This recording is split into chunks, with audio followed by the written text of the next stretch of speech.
Mohon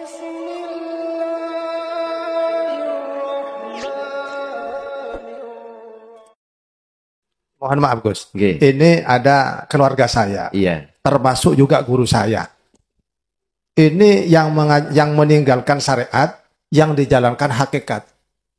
Tapi kenyataannya itu sangat-sangat bagus, ada barokah. Bahkan sekarang sudah meninggal, masih santrinya itu aktif dan istiqomah.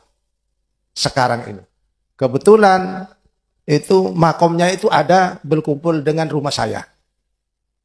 Sekarang surah ini mulai tanggal 1 sampai sekarang tetap santrinya yang di mana-mana itu datang menjalankan hakikat, tapi syariatnya itu tidak dipakai. Begitu Gus.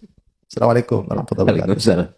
Tadi saya katakan saya pribadi tidak boleh menyalahkan. Tapi kalau saya melihat, kalau dilihat dari kacamata syariat, ya tetap salah. Karena apa? Alasannya karena syariat tidak dilakukan. Ingat, innallaha la yanduru ila suwarikum wa amwalikum. Itu dasar saya. Sesungguhnya Allah tidak melihat status fisik dirimu. Walakinallaha yanduru fi qulubikum. Ya. Kalau Gus menerangkan seperti itu masuk. Karena Gus sudah cukup ilmunya. Sampai bisa meninggalkan, termasuk meninggalkan syariat. Yang saya takutkan ini untuk santrinya. Kalau sudah santrinya kan begini Gus, yang ditakutkan itu biasanya umumnya kalau guru kencing berdiri, biasanya santrinya itu kencing lari. Gitu ya? Iya, takut tambah parah begitu Gus. Saya selama ini tidak pernah takut. Santri saya jamaah tersesat enggak. Sedikit pun saya tidak pernah takut. Assalamualaikum warahmatullahi wabarakatuh. Para pemirsa yang dirahmati Allah Subhanahu wa taala, pada kesempatan kali ini kami akan menyajikan sebuah tausiah dari Kiai Haji Mukhlason Rosyid atau Kuson dari Mojokerto. Semoga apa yang disampaikan oleh beliau bisa memberi manfaat bagi kita dan bisa menjadi pencerah perjalanan kita hidup di dunia dan di akhirat kelak. Ya ayyuhalladzina amanu dkhulu fis-silmi kafah. Mengapa Allah memerintahkan orang yang beriman itu masuk di dalam agama Islam dengan sempurna? Jasad sekalian ruhnya itu sempurna. Ini kafah. Supaya kita bisa menghindar dari terusnya ayatnya, wala tattabi'u, dan jangan kau mengikuti khutuwati syaitan terhadap ajak-ajaknya setan. Sebab innahu sak temene setan lakum kedue sira kabeh iku aduun mungsuh mubinun kang nyata. Sebab setan itu, tapi ruh saya belum. Karena belum kafah.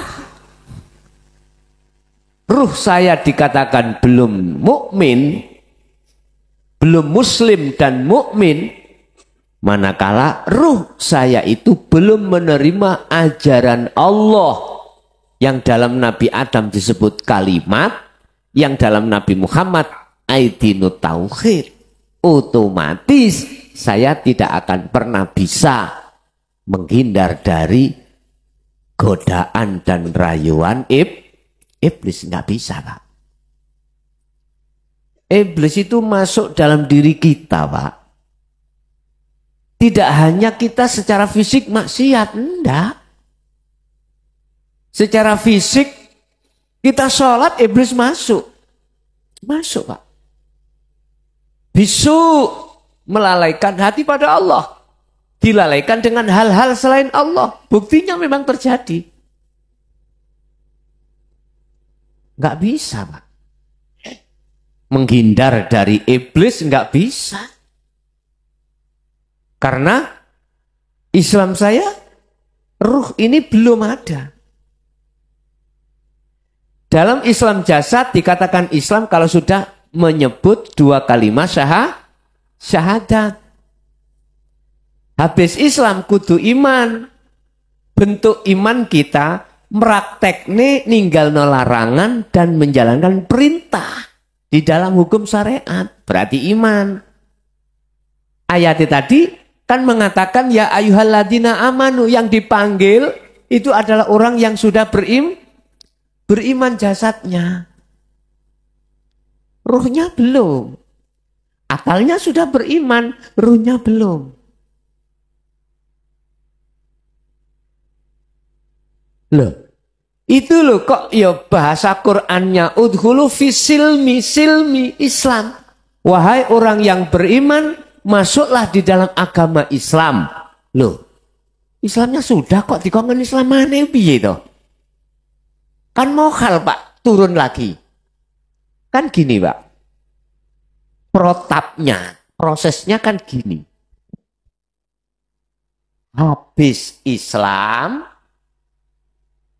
iman, kemudian ihsan. Yang dipanggil amanu. Medun mana lah? Udhulu, masuklah kamu sekalian fisilmi di dalam agama Islam kafah. Lagi dengan sempurna. Oh berarti Islamku durung sempurna. Akhirnya merantak Pak. Merantak itu bagaimana? Merantak itu. Mikir terus nang jero hati. Merantak. Melebar. Oh berarti ruhku. Kan manusia jasad ya ruh gitu. Oh berarti ruhku. Hatiku bukti nih aku masih ke selain Allah. Yes. Itu diislamkan. Akhirnya Islamnya tetap sama dengan jasad tadi. Hakikatnya syahadat. Kalau syariatnya syahadat kan saya bersaksi sesungguhnya tidak ada Tuhan selain Allah dan Muhammad adalah utusan, cukup di situ. Hakikat dibuka syahadat itu. Orang yang bersaksi itu harus tahu siapa yang disaksikan baru benar. Kita menyaksikan 2 hal. Bersaksi pada Allah. Bersaksi kepada Muhammad. Kapan kita bisa tahu Muhammad?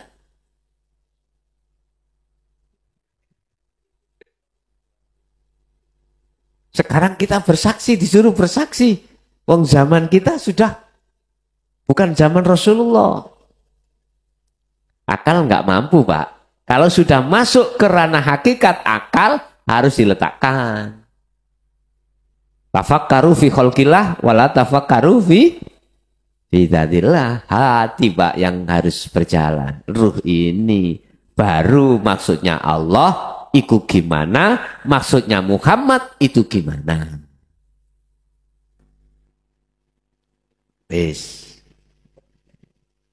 Pandangan kacamata syariat sampai kapanpun innahu lakum aduwwum mubin. Iblis itu musuh sudah. Jawabannya sampai kapanpun kita tidak akan pernah menang. Memang Pak, tugasnya legal. Tugasnya legal. Ar-rajim legal. A'udzubillahi minasyaitonir rajim. Benar, menjerumuskan ke neraka. Ini kalau kacamata syariat mengatakan mungsuh. Siapa yang mengikuti itu, maka akan masuk pada ar-rajim. Udah. Bagaimana pandangan hakikat? Ya, iki. Siap ya? Tetap saya sampaikan karena ada pertanyaan. Secara hakikat, percaya enggak kalau iblis, malaikat, manusia, hewan, tumbuh-tumbuhan, makhluk ciptaan Allah? Jelas percaya.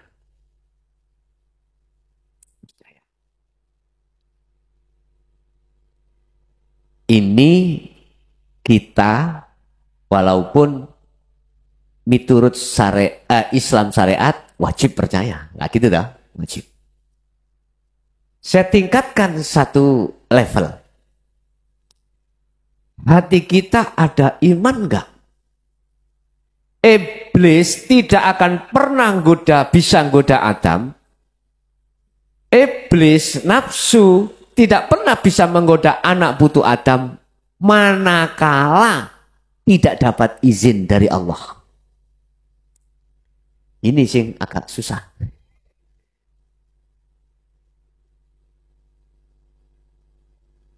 Ada kuasa enggak iblis itu untuk menggoda Adam dan anak putu Adam? Iki hatinya sendiri loh ya. Hatinya sendiri kita.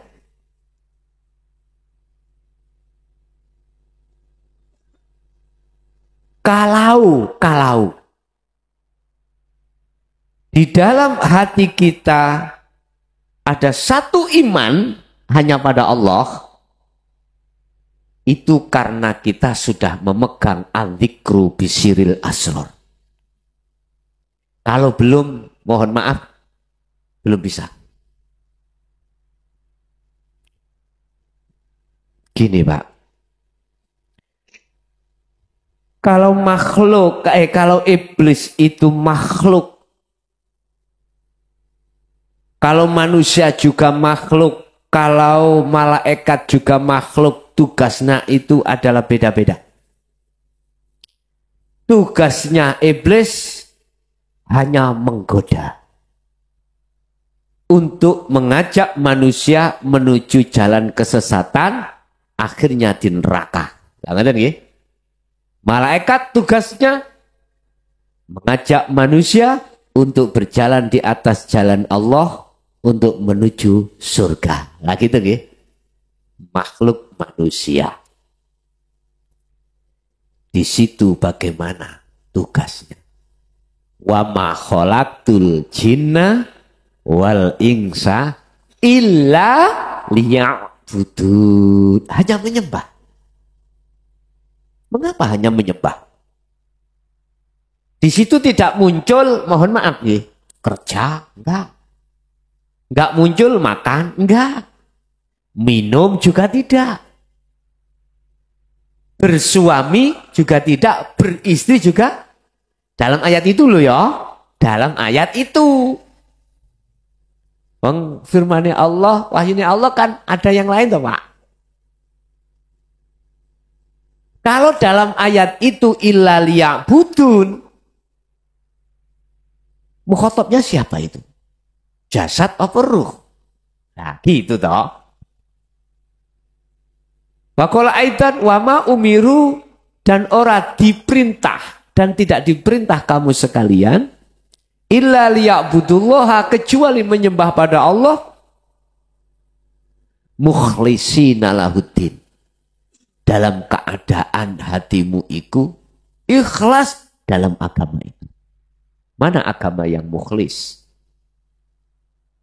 Hunafa, agama yang condong ke Allah. Tauhid.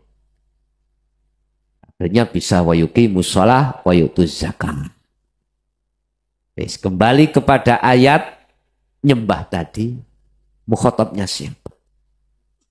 Yang diperintah hanya menyembah itu ruh apa jasad? Kebanyakan kita memahami ada di jasad. Kebanyakan kita. Gimana? Kebanyakan kita. Dan kita masih rahasia kalau itu ayat illa liya'budun terhadap ruh. Kalau boleh saya perjelas gitu. Makanan jasad, tugasnya jasad tidak sama dengan tugasnya ruh.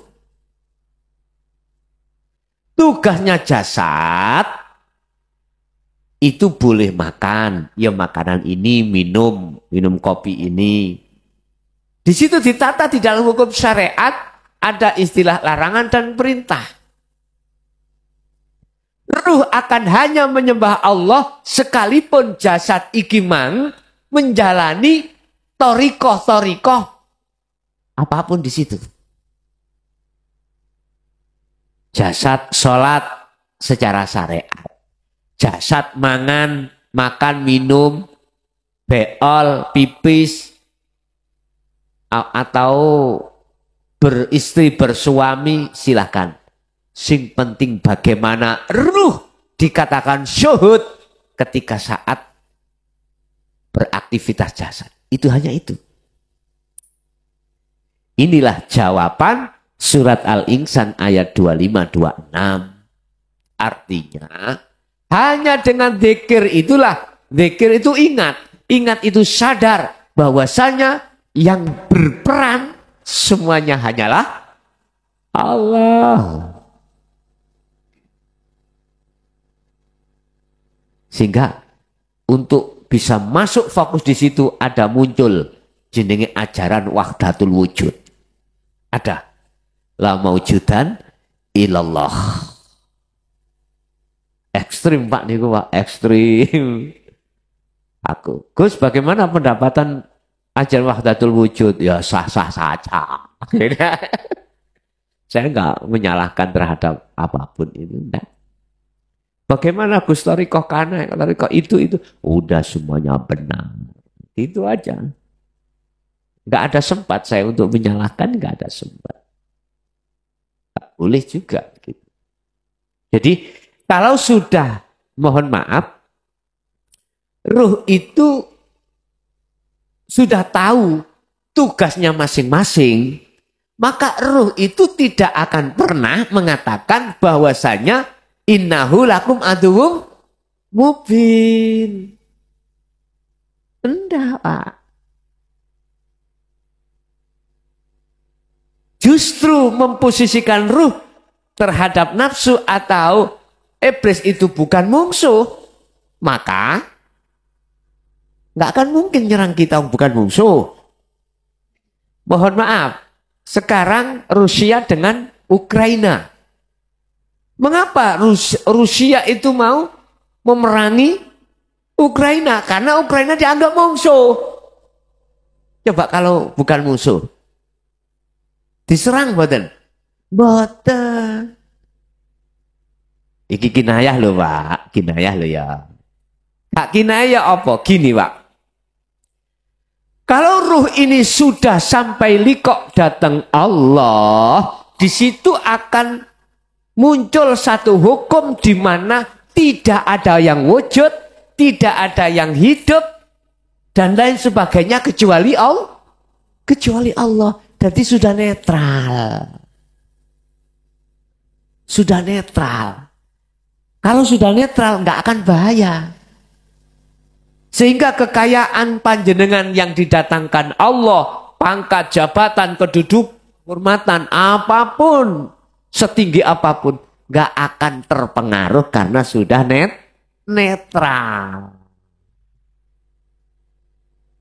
Ini pembuktian ajaran Rasulullah seperti itu. Kembali lagi. Nggih. Assalamualaikum warahmatullahi wabarakatuh. Waalaikumsalam warahmatullahi wabarakatuh. Mohon maaf Gus, saya mau tanya. Saya tanya bagaimana caranya untuk mengistimewakan hati untuk selalu berzikir kepada Allah Subhanahu wa taala, yaitu tadi seperti yang diterangkan dzikir qalbi itu. Terus yang kedua, bagaimana menurut keyakinan orang lain, ada yang mengatakan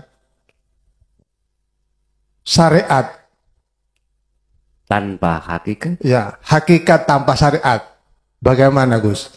Menjalankan hakikat tapi sudah keluar dari syariat. Bagaimana hukumnya begitu Gus? Gitu nggih. Nggih. Terima kasih. Assalamualaikum warahmatullahi wabarakatuh. Waalaikumsalam warahmatullahi wabarakatuh. Pertama tentang zikir Pak ya. Bagaimana caranya mengistiqomahkan atau mengistimewakan zikir itu dalam hati kita sehingga bisa selalu pada Allah. Berarti saya harus membahas masalah tahapan-tahapan zikir terhadap diri kita masing-masing.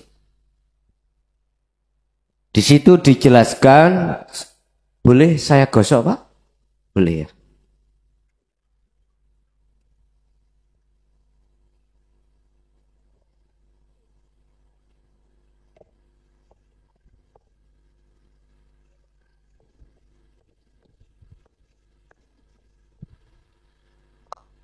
Yang sudah kita pahami adalah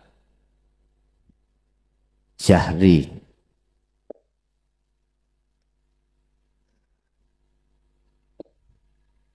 Zikir yang diucapkan di lisan dengan ucapan la ilaha illallah.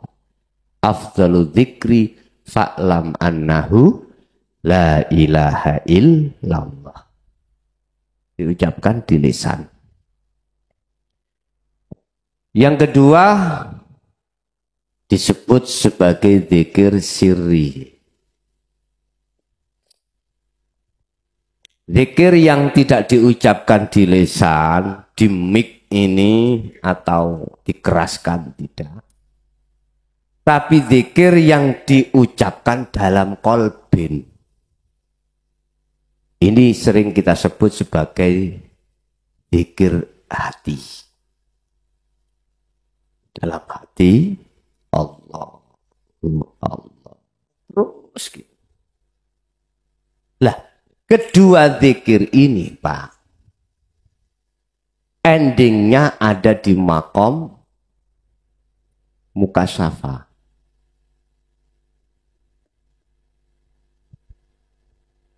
Makom di mana jenengan dibukakan tentang kegaiban makhluk. Makhluk loh, masih makhluk.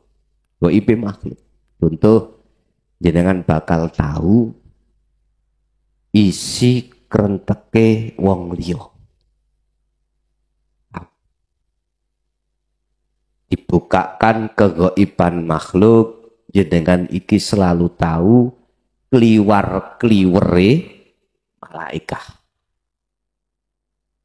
Dibukakan kegaiban makhluk terkait malakut jabarut lahut, malaikat, alam-alam apapun dibukakan termasuk surga dan neraka. Ini biasanya. Karena apa? Karena zikir 1 dan 2 ini masih membahas tentang isim, asmo, nama, yaitu Allah. Masih kita panggil-panggil. Saya di luar rumah, Assalamualaikum, Pak D, Pak Dejan, Pak Tohari. Selama beliau belum keluar menemui saya, atau pintu belum dibuka, sampai kapanpun saya masih panggil. Assalamualaikum, Pak Dito Hari. Beliau masih di dalam. Tapi nggak jawab. Udah saya tunggu sampai berapa hari, berapa bulan, berapa tahun. Selama pintu belum dibuka, selama itu saya belum ketemu Pak Tohari. Oke. Akhirnya disinilah ini yang tidak pernah disampaikan. Sebab jahri dengan sirri iki diajarkan di syariat dan di thariqah pada umumnya. Lah sing anta dan wa ana ini Bapak, ini yang di anta ini adalah di dalam zikir sirrul asra.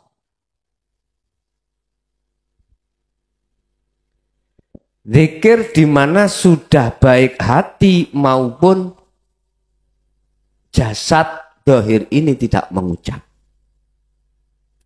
Disinilah Pak, Diterangkan di dalam hikam itu 3 pintu. Pertama adalah syu'arul basyiro.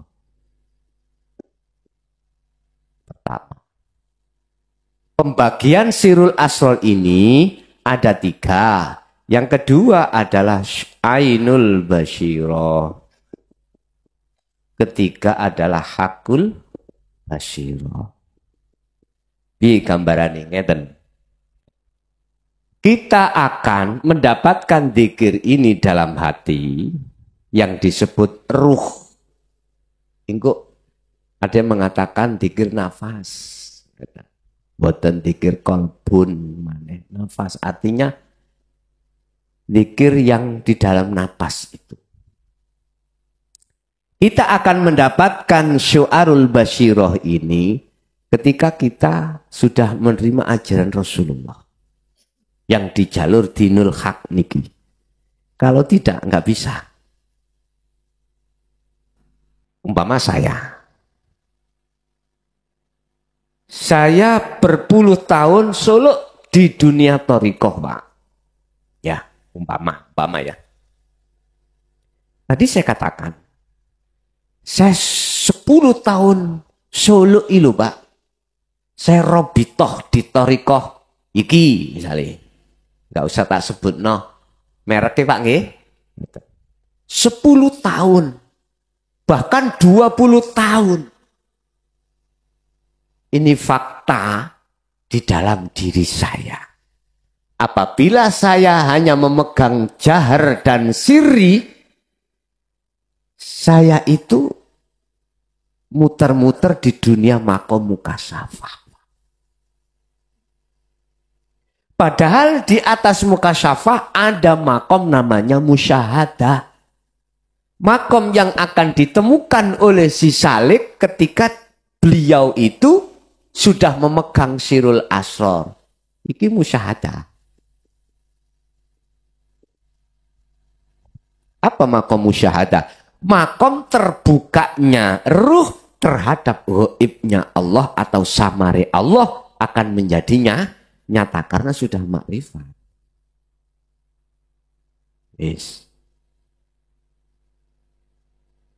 Apa syu'arul basyiroh itu? Adalah rasa dalam hati yang disebut iman. Itu akan datang sebab ada 2 alasan atau ada 2 faktor. Faktor pertama, guru kita, guru akhirat kita. Yang diutus Allah untuk mendidik kita. Kedua, ajaran yang dididikkan. Sebagai apa? Sebagai basar. Sebagai kabar baik terhadap kita, barang siapa yang membawa ini, dia akan sampai pada Allah. Dikabari, ger urip iku Allah. Ya. Kalau dulu Pak, gini Pak. Kalau kau ingin tahu hidup itu wujudnya Allah, kau harus tahu susuane angin. Susuan itu, tahu susuan? Kalau manuk punya sarang. Ini lo angin, lebun. Lebun ya. Lebun nama manuk itu susuane manuk. Kalau susuane angin, lebun angin. Kopiah itu ada kaca. Saya sebagai utusan ngasih tahu terhadap jenengan. Bapak Ibu, di dalam kopiah ini ada kacamata. Disitulah awal muncul iman itu Pak. Percaya. Muncul iman percaya karena 2 faktor. Ada Rasul yang diperintahkan untuk menyampaikan 2 materi yang disampaikan. Ketika itu sudah mancap di dalam hati jenengan, itu namanya syu'arul basyiroh. Sampai harus ada rasa Sadar diri, hati merasakan bahwasanya semua apa yang terjadi, termasuk keluar masuknya napas itu, di situ ada hidup, ada Allah yang bersemayam, yang berkuasa, sehingga napas itu bisa keluar dan masuk.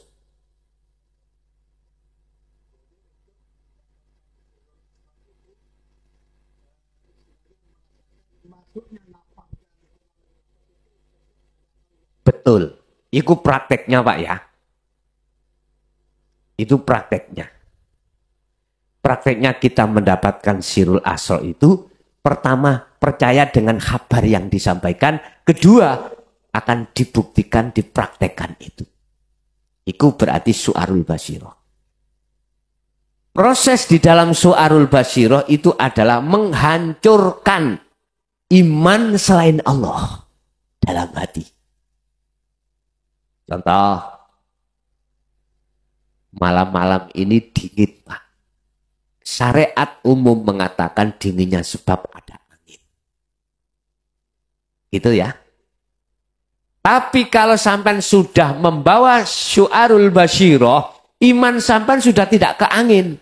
Karena angin itu makhluk. Bahasa dohir boleh bicara angin, tapi hati sampan beriman hanya pada hidup itu tadi.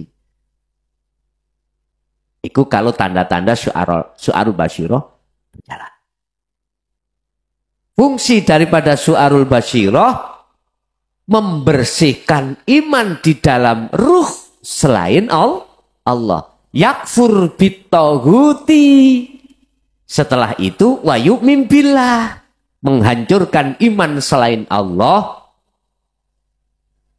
Kemudian wa yu'min billah dan hanya beriman pada Allah. Sehingga dalam bahasa syariat yang sudah sering kita dengar yang menyebut ruh adalah malaikat Israel.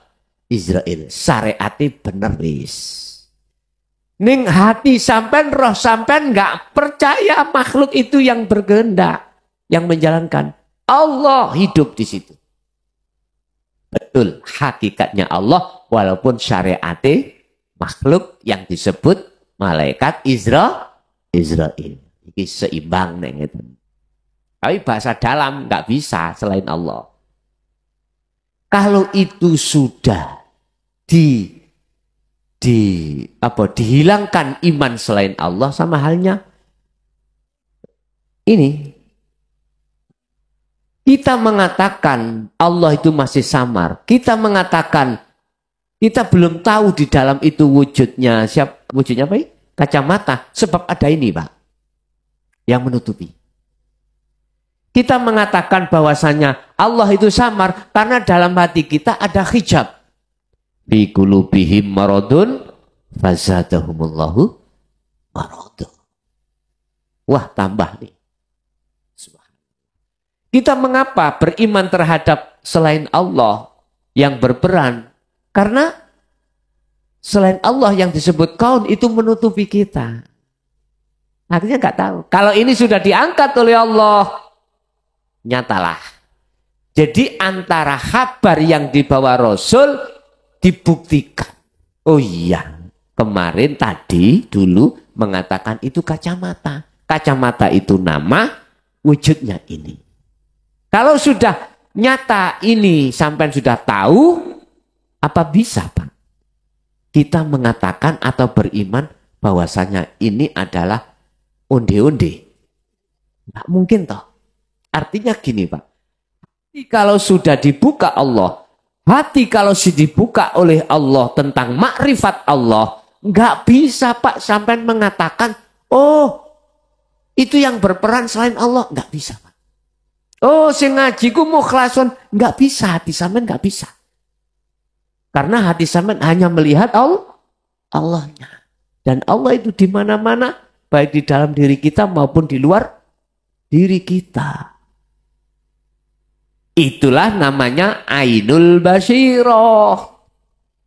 Iki Pak. Ain melihat ya bertemu. Kita bisa ain dan bertemu sebabnya ada dua.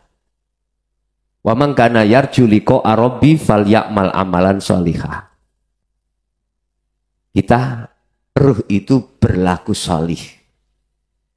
Bentuke yakfur bitaghut wa yu'min billah, meninggalkan meninggalkan iman selain Allah untuk bisa iman hanya pada Allah. 1. 2. Wala yusyrik bi ibadati rabbi ahad. Ketika saat proses perjalanan itu hati kita telah meninggalkan iman selain Allah, gak bersekutu terhadap yang lain.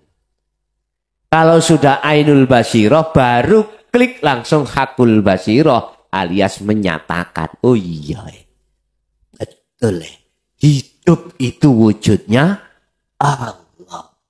Udah, tinggal membesarkan makrifat sampean kali kula di sini. Caranya bagaimana? Bil adka'a bir riyadati wal selalulah riyadah wal azkar lan membesarkan zikir. Udah terus sampai kapan?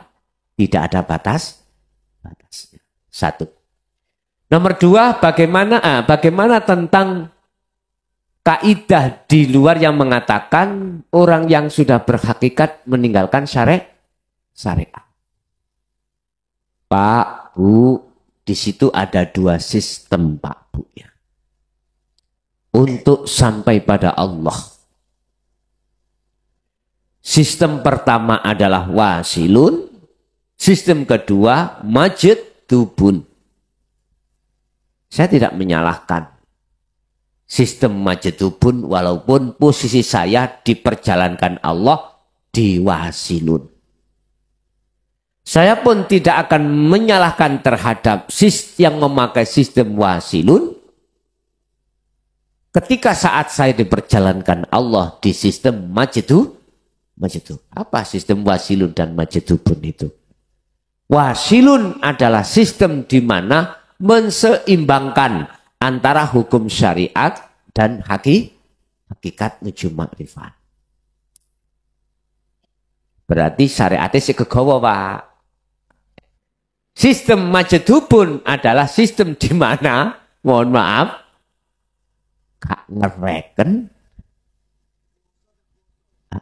gak ngereken hukum syariat. Ya.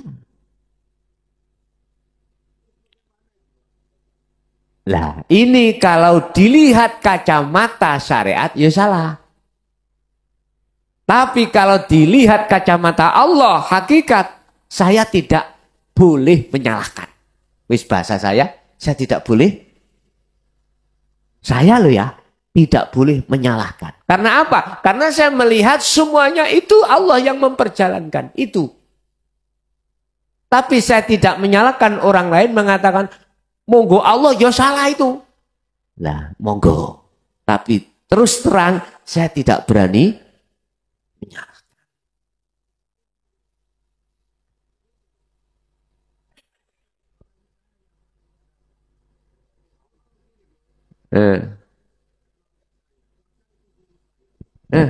Ya, mohon maaf Gus. Okay. Ini ada keluarga saya. Iya. Termasuk juga guru saya. Ini yang meninggalkan syariat, yang dijalankan hakikat. Tapi kenyataannya itu sangat-sangat bagus, ada barokah. Bahkan sekarang sudah meninggal, masih santrinya itu aktif dan istiqomah. Sekarang ini. Kebetulan itu makomnya itu ada berkumpul dengan rumah saya. Sekarang surah ini mulai tanggal 1 sampai sekarang tetap santrinya yang di mana-mana itu datang. Menjalankan hakikat, tapi syariatnya itu tidak dipakai. Begitu Gus.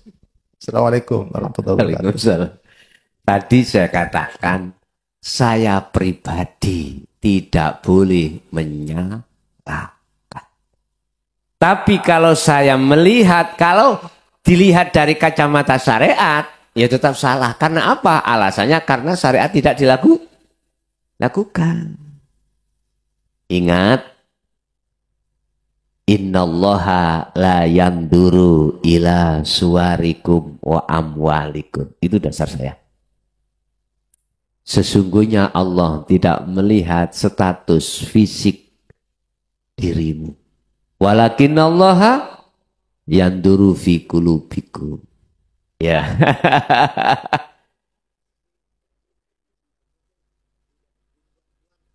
Loh iya, tidak boleh tiba gini Pak ya. Di dalam sistem majidubun itu nggak bisa direncanakan. Nggak bisa. Nggak bisa Pak. Itu apabila datang tidak bisa menolak, apabila itu nggak datang digodak pun tidak akan datang. Wes tak perluas begini Pak. Apa sih syariat itu? Perilaku fisik. Sistem fisik. Itu syariat. Dohir, jasad. Tadi saya katakan sistem atau ilmu yang mengajarkan terhadap seluruh apa nantinya yang dilakukan jasad. Kita makan. Ada ilmunya Pak. Ada ilmunya. Apa ilmu syariatnya kita makan? Satu, ya dengan tangan kanan. Menurut ajaran Islam. Itu kalau Kak Buntung. Jadi kita bicara yang normal ya. Habis itu kita disuruh untuk bikaul. Ngucap bismillahirrahmanirrahim. Itu ilmu. Lah. Makan. Nama makan itu thariqah. Nah, kalau saya ambil dari kacamata, mohon maaf, hakikat tentang syariat dan thariqah, sepunya mungkin disumet dilebokno kuping. Iya. Kadang-kadang saya juga mikir, yang dimaksud orang yang meninggalkan syariat itu yang bagaimana? Ternyata pada umumnya sudah terjawab. Meninggalkan syariatnya orang syariat. Titik. Nah, syariatnya orang syariat yang bagaimana? Meninggalkan larangan, menjalankan perintah. Lah mereka ditaruh Allah. Syariatnya sih melaku. Makan ya syariat ya. Minum juga syariat, saya lihat juga makan, ya minum, ya rokokan. Ya itu syariat. Cuman tidak melakoni, tidak menjalankan syariatnya orang syariat di dalam Islam. Sehingga kita mengatakan dia meninggalkan syariat. Pada dasarnya ketika saat di dunia, sih tetap. Cuman saja berbicara syariat thariqah tidak sama dengan syariat dan thariqahnya orang syariat. Betul. Beliau kalau tak husnudzon nggih, tak husnudzon. Beliau saya yakin mengutamakan ruh berhubungan dengan Allah. Di segala hal syariat dan thariqah sesuai dengan kehendak dalam hatinya. Sir sholat, sir gak sholat. Dia mengikuti alur kudrat dan iradahnya yang Allah yang terjadi dalam hatinya. Contoh saya tadi, saya datang ke sini tadi Pak ya. Berangkat habis sholat Jumat. Duhur, asar, hilang. Mestinya jamak qashar toh. Tapi tidak. Tidur ya gue.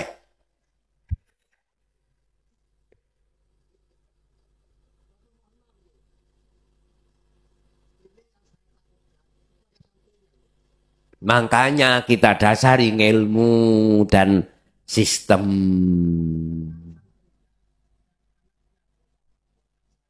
Ya. Kalau Gus menerangkan seperti itu masuk. Karena Gus sudah cukup ilmunya.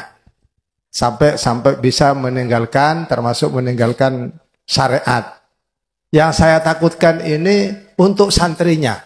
Kalau sudah santrinya kan begini Gus. Yang ditakutkan itu biasanya umumnya kalau guru kencing berdiri, biasanya santrinya itu kencing lari. Gitu ya. Iya, takut tambah parah begitu, Gus. Saya selama ini tidak pernah takut. Santri saya jamaah tersesat enggak. Sedikit pun saya tidak pernah takut. Karena saya percaya semuanya nanti yang memperjalankan Allah. Itu Pak. Kalau saya masih ragu dan takut, khawatir, berarti saya mulai sejak kapan khawatir pada Allah? Di situ Pak, itu yang menjadi prinsip saya. Jadi ceritanya tak terus ke dhisik nggih. Terus bangun-bangun mau masuk di alas apa namanya itu? Baluran. Alas itu. Wah, wes. Lanjut, engko teko langsung jujuk kok warung desa.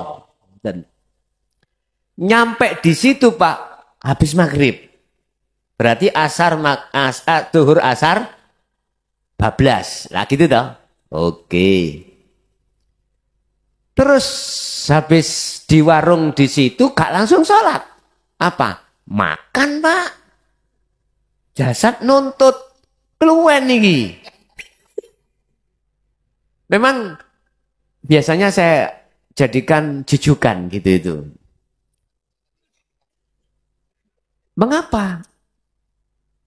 Saya paksa untuk makan. Menolak tomak, Pak. Kalau saya nggak makan, di dalam hatiku akan tomak. Arep-arep, ndang, nek wis teko nang kayak omangan. Boleh nggak gitu itu? Nggak boleh, Pak. Jadi saya bujukin nafsu saya. Biar gak muncul. Akhirnya makan kita banyaki. Tadi itu kesukaan saya kan nasi jagung. Jadi lodeh saya tanya, ada lodehnya Mbak? Ada. Tewel itu Pak. Tak bukti. Ikan cecek itu Pak ya. Apa? Pokoknya satu piring saya keluarkan. Intinya gitu. Pun. Habis itu apa? Ya gak nuntut nafsu itu. Rokokan pasti Pak. Ndek satu. Daripada waktu sholat, angen-angen roh. Udah. Habis dapat satu, menuntut. Mau beol. Di beol no dhisik. Nah, daripada waktu sholat, ingat beol. Udah habis itu sholat Pak. Di situ maka di samping saya jamak qadim ya dan mengkosor sa'i-sa'i. Di samping itu jamak kosor duhur dengan asar. Bahasa syariat kaku nyawuri. Udah ya kodok jari wong syariat. Jari syariat iku nyaur utang, berkaya ku utang. Sing jelas, saya tidak melihat apapun yang terjadi di situ. Saya hanya melihat, ya Allah yang merankan seperti ini, gimana lagi? Udah beres. Jadi Bapak, saya tidak menganggap salah apa yang diperjalankan Allah terhadap saudara panjenengan. Tidak. Saya sudah mengatakan benar. Saya kalau mengatakan itu salah, maka sebetulnya yang mengatakan salah ini salah.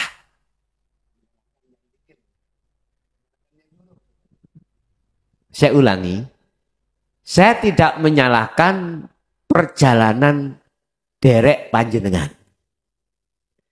Sebab jikalau saya menyalahkan perjalanan derek panjenengan, maka siapapun yang menyalahkan, justru yang menyalahkan itu salah. Jelas nggih?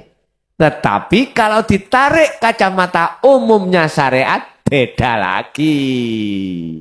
Ngerti lho nggih? Tergantung kita pakai kacamata min atau plus, terserah.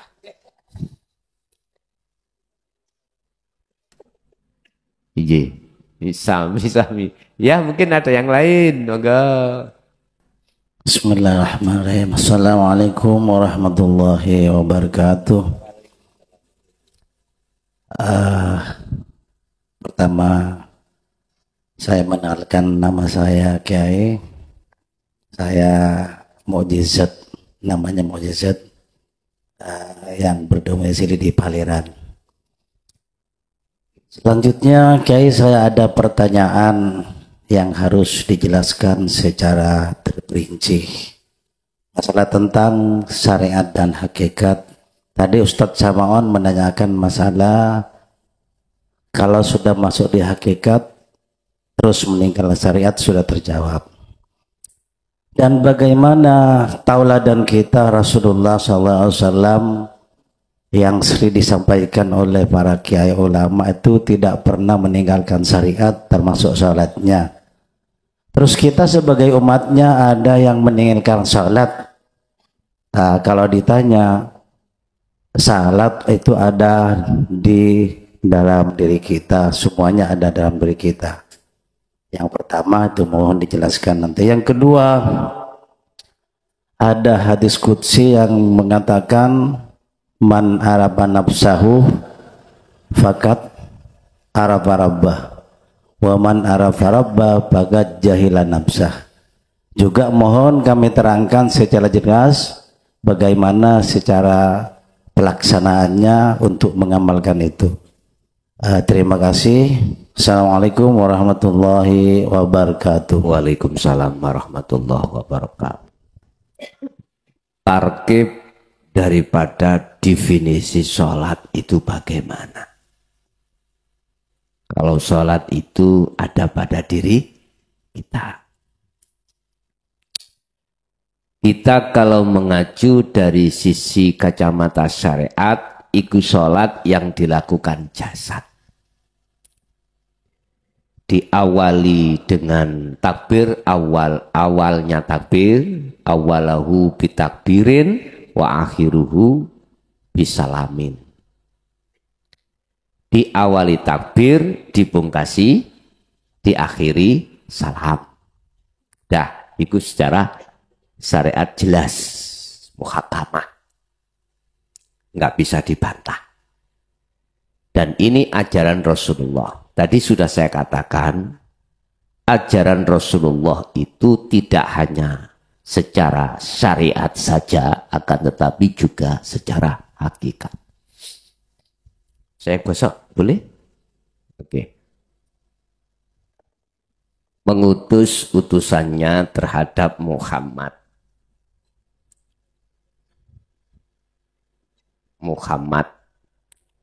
Di sini ada dua sumber, ya.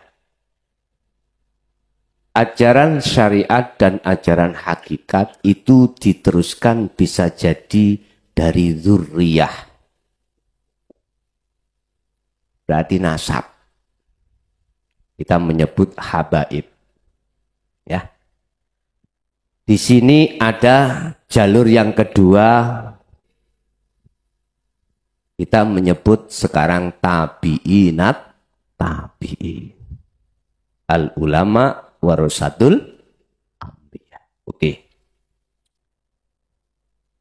Tinggal pertanyaannya. Apakah di jalur dzurriyah yang kita kenal habaib dan di jalur tabi'inat tabi'in kita sebut sayyid, apakah juga menyampaikan kesempurnaan di dalam ajaran Rasulullah? Sampeyan dhewe sing jawab. Ya. Ada yang asyariatu faqat. Secara otomatis beliau-beliau fanatik dengan itu.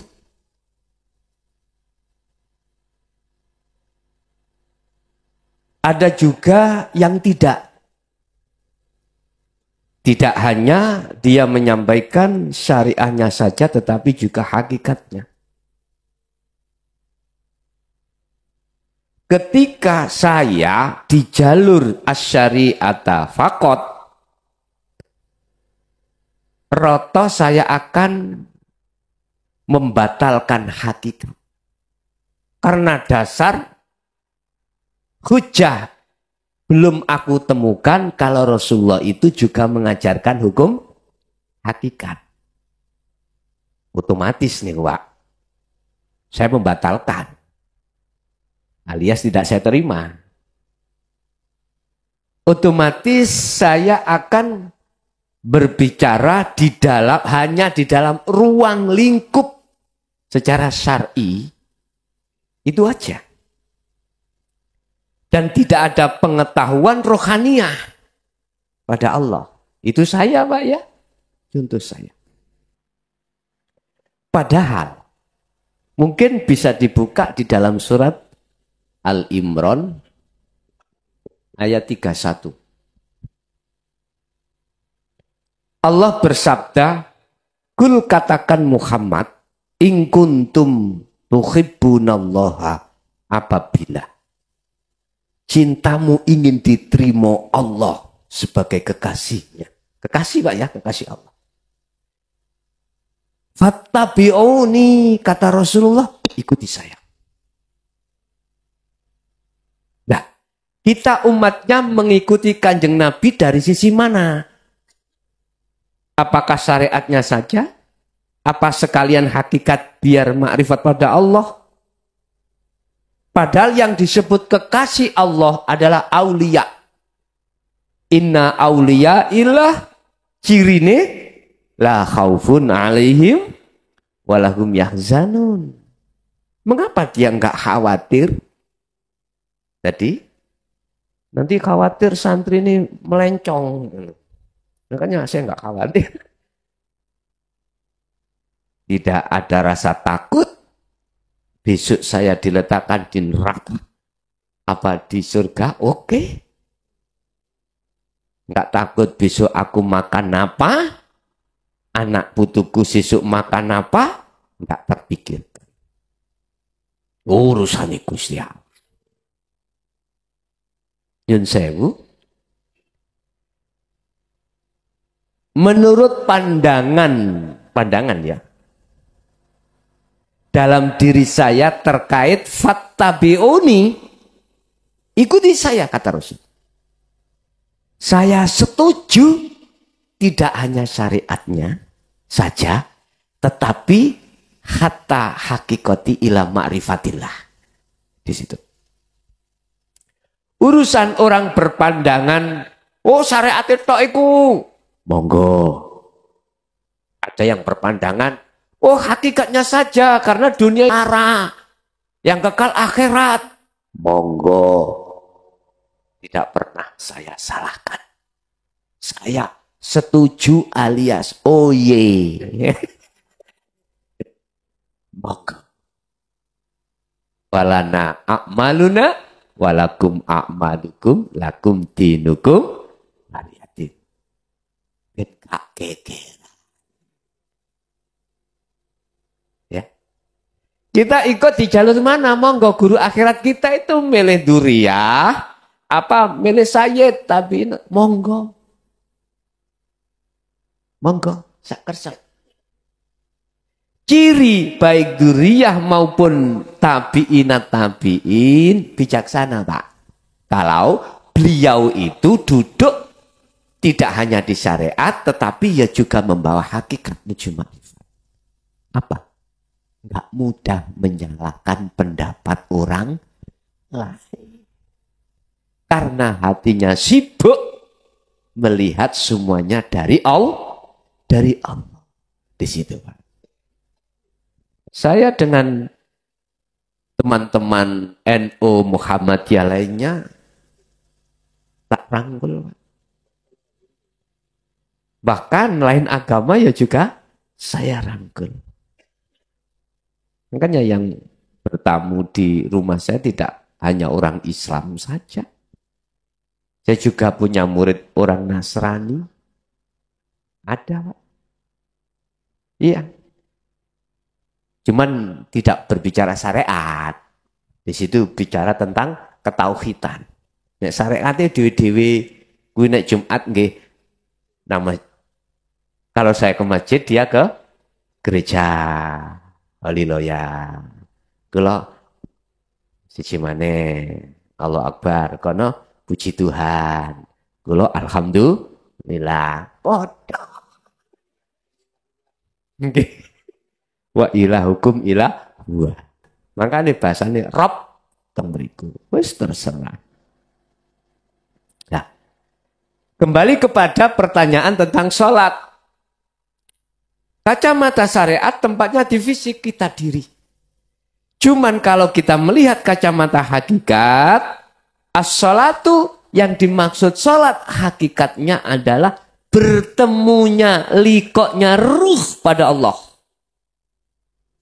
Urusan jasad beraktivitas apapun itu tidak ditentukan. Sehingga kami tarik kesimpulan, sholat secara hakikat adalah tidak hanya bertemunya ruh pada Allah di tengah-tengah sholat secara syariat saja, tetapi juga aktivitas di luar sholat secara syariat bisa. Inilah yang menjawab mengapa dulu 5 waktu itu asalnya 50 waktu. Ini jawabannya. Makan, ya sholat. Minum, ya sholat. Semuanya, ruh ini sholat. Dikatakan sholat menghadap pada Allah. Yes. Otomatis di diri kita. Kedua, barang siapa man arafa nafsah. Barang siapa yang mengenal, tahu dirinya, faqad arafa rabbah. Maka betul-betul dia kenal atau tahu terhadap Tuhannya. Iki piye? Maksudnya iku gesang. Hidup pada diri di dalam maupun di luar kita. Kita manusia sudah tidak mengakui kalau itu hidup kita manusia. Sebab dihidupi Allah tidak. Kita sudah mengukuhkan hidup itu hakikatnya adalah Allah. Berarti nggak ada pengakuan sudah. Otomatis cocok man arofa nafsah dengan faqad arofa.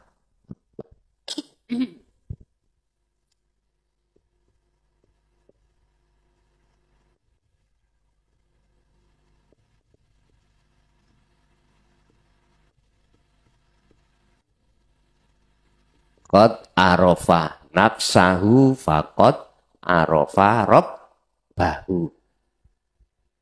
Siapa yang tahu dirinya, maka betul-betul dia tahu Tuhannya.